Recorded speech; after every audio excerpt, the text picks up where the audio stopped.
The story of Lunch Club is one of a group that seemed destined for great success on the platform, with many popular names making up the group like CallMeCarson, Slimesicle, JSchlatt, and many others. It seemed like anything but failure would happen to them. They were a successful friend group that started a channel together, with videos that would get millions of views every time they uploaded, and people loved the dynamic of everyone involved. What could possibly go wrong? But this assumption about great success for the group would end up being completely wrong, all thanks to one controversy that happened in January of 2021.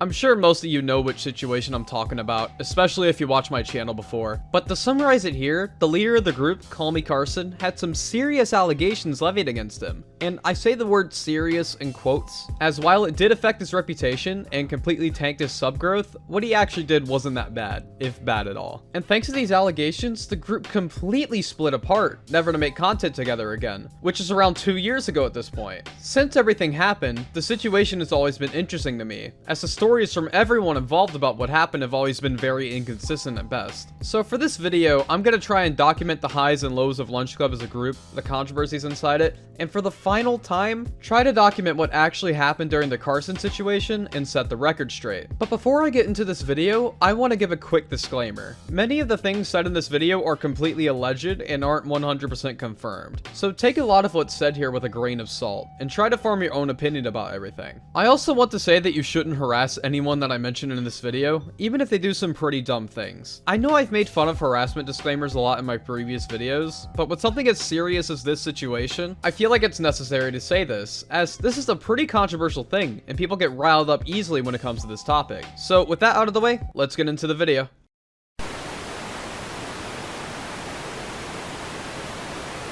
Hey guys, it's been a while. This isn't going to be your average YouTuber apology video. And how long did Lunch Club last for? I would say it never fucking existed. Why did Lunch Club break up? Dude, that thing was a disaster to begin with. But so much time spent with the guy, just trying to be good friends for him, and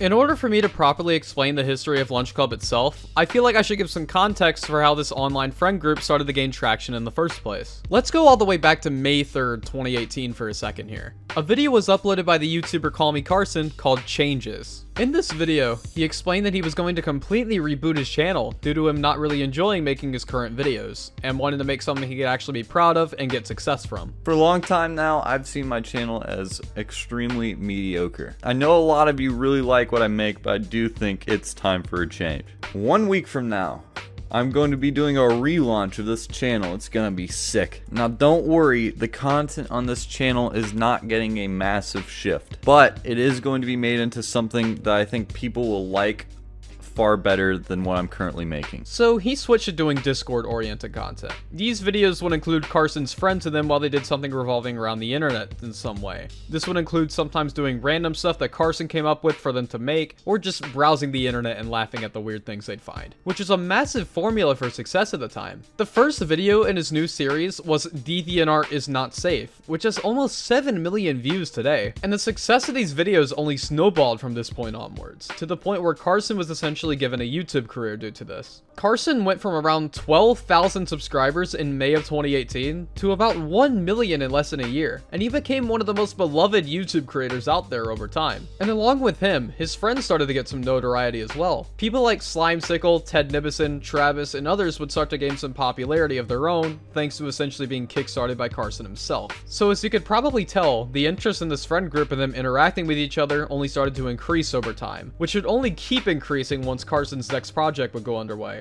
SMP Live. In early 2019, Carson made a Discord server with him and his friends to play on, with the main condition that they all had to be streaming while they played the game. And like the Discord videos that Carson was doing before, this would kickstart his friend group into popularity again. Hell, SMP Live is sometimes even credited for the start of Minecraft survival in popularity. So to say that it was popular is underselling it a lot in my opinion. This Minecraft server led to the rise of other people that would become closely associated with Carson as well, such as JSchlatt, who would become one of the most popular content creators in the coming years. And with the popularity of this friend group continuously rising, there was this one growing thought. What if they started a group venture together? And that's what launched Lunch Club. Originally branded as Goop, but having to be relaunched with a different name due to copyright issues, the group consisted of 7 members: Ted Debison, Carson, Slimesicle, J-Schlatt, Travis, C-Scoop, and Hugbox. And all of them would appear together as a group in videos from then on. The group's channel started uploading in early 2020 and would upload 10 videos, just doing random stuff as a group. From the fans' perspective, it didn't look like anything was going wrong. A friend group made a successful channel where people were there that loved their personalities and senses of humor. What could go wrong here? But issues with the group channel venture started to appear, which I'll be talking about in my next segment. Moving on.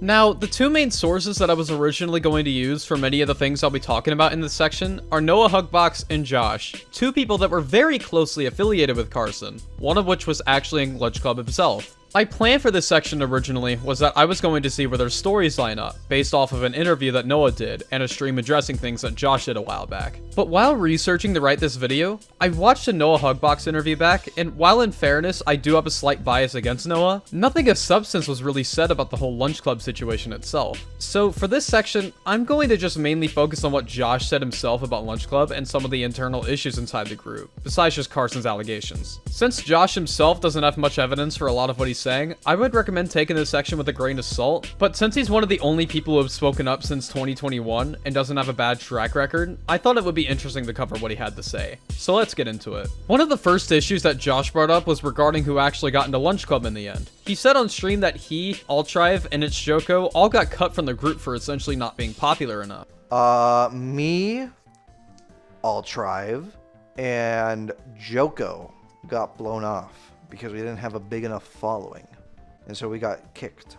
And while I guess this makes sense from a numbers level, as the 3 of them weren't super popular then, if you look at it besides that perspective, it just seems strange to me. All 3 of them were actively in Carson's videos, even as far back as in 2018. And other people, including the already mentioned Noah Hugbox, weren't even popular for their personalities, and Noah especially was just known for gaming videos. So it doesn't really make sense to me how he got picked over the people who were actively in Carson's videos, and were closer friends to him. But out of everything he said, this was probably the most minor issue. Sure, being kicked from a group that you were hoping to be in does suck a good bit, but if anything, it's just a bit shitty, and that's about it. But there was more that Josh said that hinted at the group just being generally dysfunctional, even before Carson's allegations. One of the situations he mentioned, for example, is that Slimesicle, one of the YouTubers involved in Lunch Club, barely knew anyone else in the group aside from Carson at the time.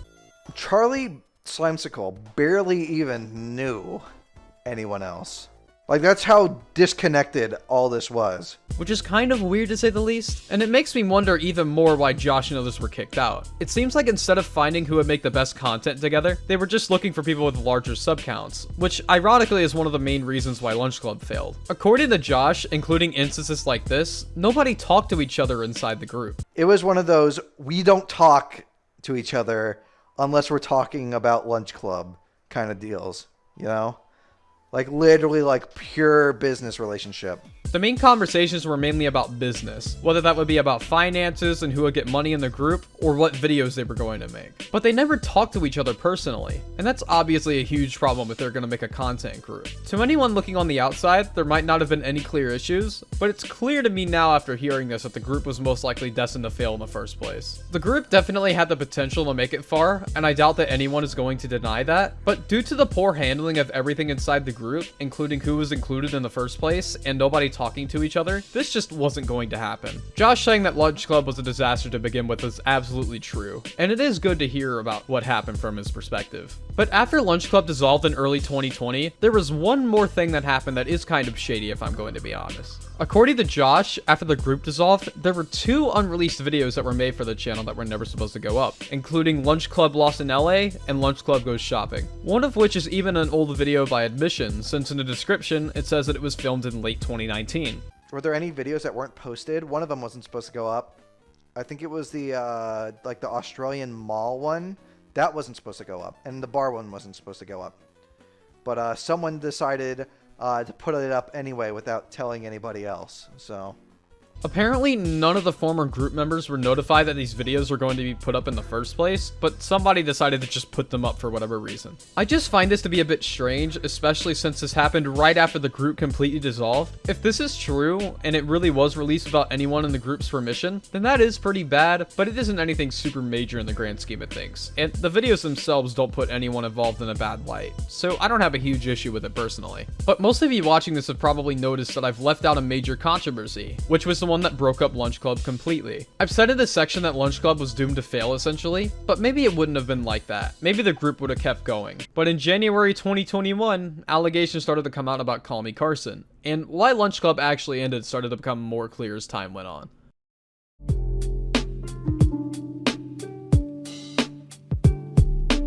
On January 4th, 2021, allegations began to surface about the YouTuber CallMeCarson, with the most severe and most talked about being that he had sexted minors and gotten news from them, with the main source for many of these things at the time being a Drama Alert interview with Noah Hugbox and Travis. But before we get into these allegations any further and see if any legitimacy lies within them, I feel like I should give sort of a timeline of events to when everything happened, and how it affected Lunch Club as a group. According to most of the people who came out about the situation and made a statement, Carson told everybody in Lunch Club in March of 2020 that he was sexting minors. That's the most consistent part of the story. Every single person agreed upon the fact that came out about the Carson situation, so we could say that this is most likely true. But that's pretty much the only consistent part of everyone's stories. Whenever it came to how much Carson had told everyone, Noah Hugbox, who spoke about this initially on a Drama Alert interview, claimed that he didn't know the ages of anyone who Carson was talking to, how long he had been speaking to them, or if he was still talking to anyone that was underage. Did he tell you how old they were? At the time, no. But when people like Jay Schlatt came out about everything, he claimed that Carson had told him and the rest of Lunch Club that he had sexed a 19-year-old while he was 19, and that he was done with it and hadn't done it in months. Carson sexted a 17-year-old while 19, not a 19-year-old while 19. Sorry, I screwed up while reading my script. Around late February, early March, Carson told the Lunch Club guys, as well as a bunch of close friends of his at the time, that he had been sexting his fans. He explained that he had exchanged photos with the 17-year-old while he was 19, and that he was done with it. He hadn't done it in months. He was ashamed of what he had done, and all that stuff. I'm not sure if either of these guys are telling the truth here or giving the full story. It's just the details of what they knew clashed so much, it does make me wonder what the actual truth of what Carson told them was. But what's pretty clear is that the situation is what completely ended Lunch Club as a brand if the timeline of events is correct. From what we know, Lunch Club most likely dissolved around March of 2020, around the time when Carson told everyone about his situation. And if you look at the upload dates of what was coming from the channels at the time, yeah, you could tell that something was off at the very least. On the Lunch Club podcast channel, the last episode that Carson appeared was on February 17th, 2020, and the last episode in general was uploaded in May of the same year. And on the main Lunch Club channel, every video that was meant to be uploaded also was published in May, with 2 outliers and videos that nobody was notified would come out in the first place. Hell, one of the videos was filmed a year before it was even uploaded. So if you take everything into account, yeah, it makes way more sense now. So after Lunch Club dissolved, nothing much had happened. Carson and some of the guys from the group were still making videos together, and everything seemed to be going well. Until January 4th, 2021, when a Drama Alert interview came out, which completely made the Carson situation public. This interview has been criticized multiple times, including by myself, but the one person that I see that's always getting the brunt of the criticism is Keemstar. But the thing is that Keem didn't even do a bad job interviewing. The problem was with Travis and Noah Hugbox, the 2 people that he had on for the interview. My main issue with the interview itself is the complete lack of information that they had about the Carson situation. Like I said before, neither Noah or Travis knew the ages of the girls that Carson was talking to, when he was talking to them, or if he had even stopped. And look, to give them the benefit of the doubt, Carson allegedly didn't tell them more about what happened, if we ignore what Jay Schlatt said. So there might not have been a way to get all this information at the time. But that doesn't excuse making the situation public like this. If he didn't have all the information, this should have just stayed a private situation. With making this public without having the proper information, this just caused way more questions than answers, and if anything, just made people confused. Keep in mind that all that was said at first was that Carson was sexing underage fans. For all the audience knows, that could be anything from a 2-year age gap to something way, way worse. So So just putting this out there without even the bare minimum of information is pretty irresponsible to say the least. There should have been more care put into this. Luckily, there was someone that did come out about Carson and their experiences with him,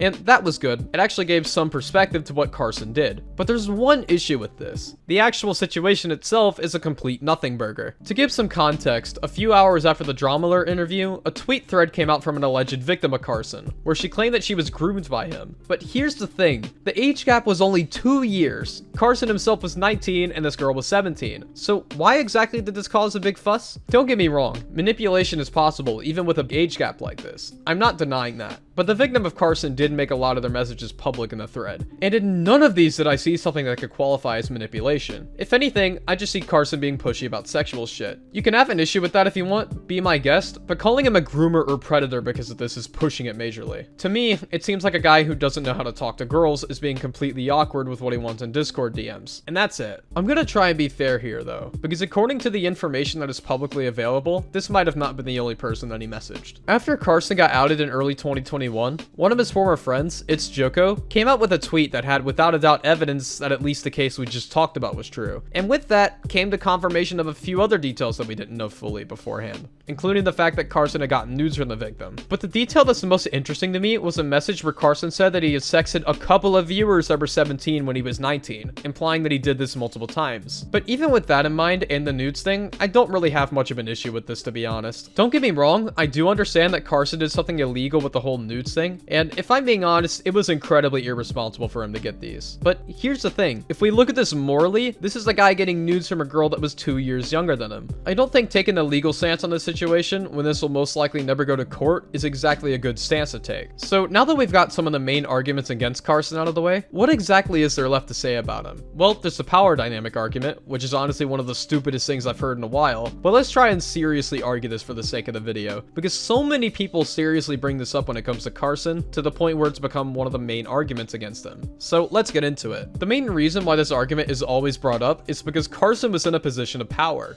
and him speaking to a fan in the way he did is irresponsible to say the least. But let me just say this, where should we draw the line with fan interactions? Imagine if someone gets too famous, to the point where most people know them and are fans of them, and they want to start dating. Are they only supposed to go after other celebrities? Can they not just try and date a normal person that isn't popular? That just seems pretty weird to me. And plus, would the power dynamic even be discussed at all if, let's say, Carson was 20 and the girl was 18? No, probably not. It's only because the girl is a minor that this argument is even being brought up, and that's what I find to be pretty annoying about this situation. People don't understand nuance when covering this situation. The victim was a minor, sure, but when the entire thing was two people talking that had a 2-year age gap, does that fact really even matter? With what we know publicly, the Carson stuff is nothing but a nothing burger. Unless there is more that is released publicly with what he did, I can safely say that his career getting ruined because of this was completely unjustified. So now that we've got that established, I want to put my focus more on the other members of Lunch Club and how exactly they handled the situation. Moving on.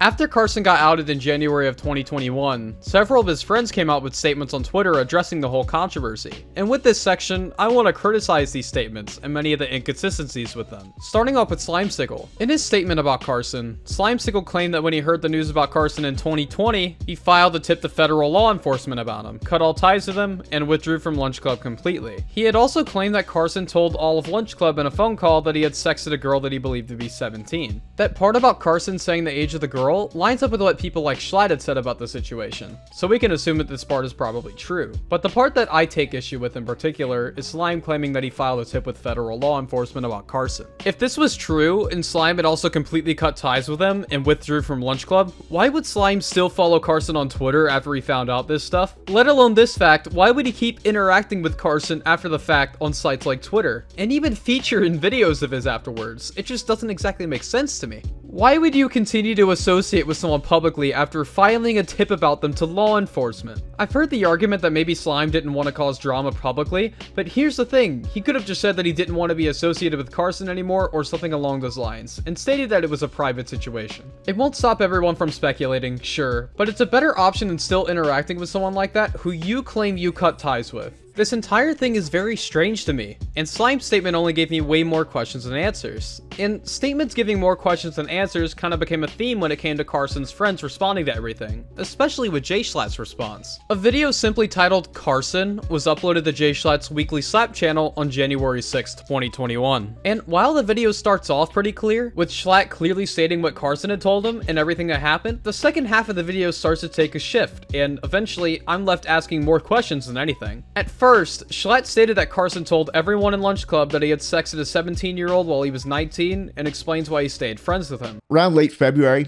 early March, Carson told the Lunch Club guys, as well as a bunch of close friends of his at the time, that he had been sexting his fans. He explained that he had exchanged photos with the 17-year-old while he was 19, and that he was done with it. He hadn't done it in months. He was ashamed of what he had done, and all that stuff. That part is pretty clear, and Schlatt explains himself well. But then in the second half of the video, he starts to get way more vague and says that after talking with some close friends at Carson, he wasn't improving where he should have been, which could literally mean anything. But a few weeks ago, I started having some conversations with some of Carson's closest friends, including his former roommates. And in my discussions with them, I heard some things that suggested that Carson wasn't improving in the areas that he should have been. And he was showing signs of continuing some of his inappropriate behavior. It's assumed by most people though, including myself, that he meant that Carson started doing these things again. I mean, why else would he say that Carson wasn't improving where he should have been? Especially since this video is addressing Carson allegations about him sexting minors? So this just leaves me with one simple question. Did Carson message more underage girls? And if so, why wasn't this explicitly stated to the public? If you want to fully spread awareness of Carson's allegations, wouldn't it be better if it was explicitly stated what exactly he did? It's not like anyone is exactly holding you back from discussing this. Noah, Hugbox, and Travis already opened the can of worms that was the situation to the public by mentioning it on Drama Alert. So why not just be honest with what happened? This vague shit makes zero sense to me, and only serves to confuse me more with what exactly happened. But the worst offender by far is Noah Hugbox, with him being the one that has said the most about Carson, with most of it not having much substance at all. I've already covered the Drama Alert interview in this video, and my issues with that, so we can skip past that for now. But let's get into what he said after the fact. For some context, Carson came back with a video called Moving Forward in August of 2021, where he announced that for the next year, he was donating all of his profits to charity, to try and make his situation into something positive, which I honestly don't think is that bad. Noah disagreed with me, however. He made several tweets after this video, and it got to the point where one of Carson's former friends, Josh, had to tell him to stop, so that was kind of embarrassing. He also went on an interview around this time, where he shared his side of the Carson situation, and while I do think it was interesting to hear his side of events, the interview didn't really add much to the Carson story in my opinion, besides him saying a clearly made up line about Carson calling him a Chad, which I found funny. But fast forward to a year after this when the miskip situation was happening, and Noah decided to make a twit longer called Game Over, which, wouldn't you guess, is about the Carson situation once again. I covered this in detail in my last video about Carson if you want a breakdown of what was in that twit longer, but to sum it up quickly, Noah said a lot of unfounded things about Carson, his manager, and some of the people in Lunch Club that stayed friends with Carson after the fact. He also tried to relate the miskip situation to the Carson one, which is just completely disingenuous if you know about both situations. And the worst part about it is, just like the interview he did, he had no evidence to back up anything that he was saying, which is why I've always had an issue with Noah's statements about the situation. But he didn't stop talking about Carson after this. Oh no. Carson made a tweet essentially responding to people calling him unfunny, which for some reason prompted Noah to respond with this tweet. I think it's fascinating you tried to fly a 14-year-old girl out of the house I lived in with you to take your virginity. This is something that Noah has straight up never mentioned before. He didn't mention it in the initial Drama Alert interview or when Carson came back. Hell, he didn't even mention this in his Game Over twit longer. This just came out of nowhere. And I'm going to be completely honest here. With how much he's opened his mouth about Carson, and how most of what he said has never been backed up with even a lick of evidence, I don't really trust what Noah says. Unless he could back up even a single statement with something that at the very least is credible, other than the fact that he used to know Carson, I don't think his words should be taken seriously at all by anyone. But that's pretty much it for this section. Moving on.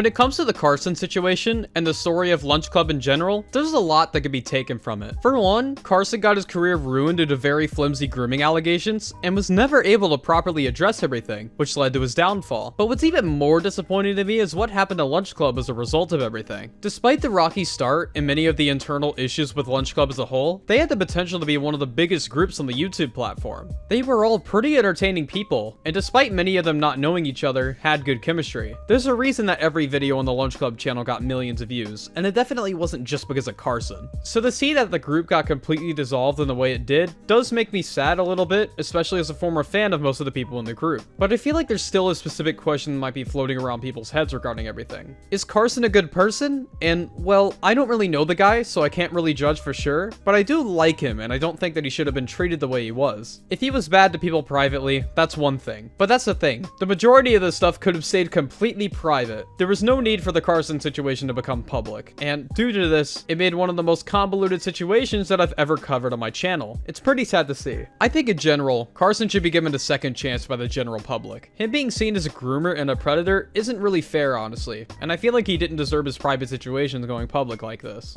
If anything, I simply ask that anyone who is dead set on Carson being this awful person should give the situation a second look. I think he deserves it after going through 2 years of being called some of the worst things possible. Don't get your opinions from YouTubers who you love about it, and hell, don't form your opinion around what I said. Research the situation yourself and come to your own verdict, because with people like this, you never know if they have the best intentions or are telling the whole truth. But with that said, I'm done with this video. Thanks for watching. This is without a doubt my biggest project so far, so it would mean a lot if you supported the channel in any way. Whether that's liking the video, subscribing, becoming a channel member, or supporting my podcast. Anything you could do is appreciated, and hell, you watching this video at all is appreciated, so thanks a lot. I have a few projects left before the end of the year, so don't worry, this won't be the last time that you see me this year. And with all of that said, I'm done with this video. Oh yeah, one last thing. Hashtag FLM.